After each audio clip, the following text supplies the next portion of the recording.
And so the grades came Which out solid, but always room for improvement. Yeah, when I'm grading, I like to be nitpicky anyway. I'm just Yeah. like, I ain't even give you nothing good. Like, you got to earn it if it's Yeah. going to be good.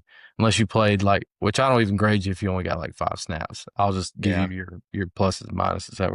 How do you grade? Do you do the old plus minus, or do you do? No, I've I seen have people a do a number system. I've seen people yeah, do. so I have three categories that I kind of look at because we preach three things for us to be a good defensive team. Number one is our alignment pre-snap. Are we Hmm. lined up based on the call in the right position? Like they're going to get a point for that. So on any given play, you can get 3 points. Hmm. So that 1 point comes from alignment. 1 point comes from your assignment. If you're running a stunt, if your job was to get a reroute on number two or whatever, speaking from an outside backer's perspective, if you had back your way and you got to slow play it because of the RPO game, but you're just hauling tail, you got to take care of your assignments. So that's where that second point comes from.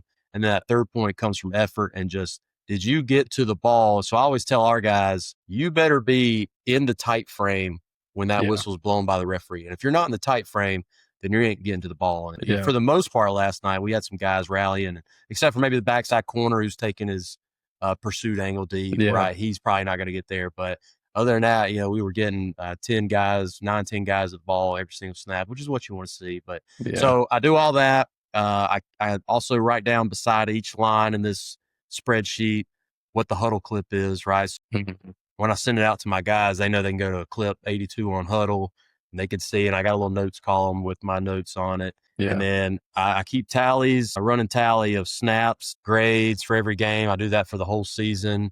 So at the end of the year, we can get a good body of work at, hey, this guy played 400 snaps this season. It was this percentage of our defense's total snaps. And he went out all season and had like an 85 grade for the season, which, is yeah, really good. Right. And then hopefully he's an underclassman, right? And so, yeah, you might have that type of thing coming back next year. And then, but I like to keep track of it. yeah. And then we also So do a production chart as a defensive yeah, staff. Day after the games, we come in, get all of our defensive stats. And so then I've got my snaps, and then we've also got production to go off of. And I'll never forget 4 years ago or so, we had a little 10th grade guy that had just moved in. And so he was kind of behind the eight ball. But we got about that third, fourth game.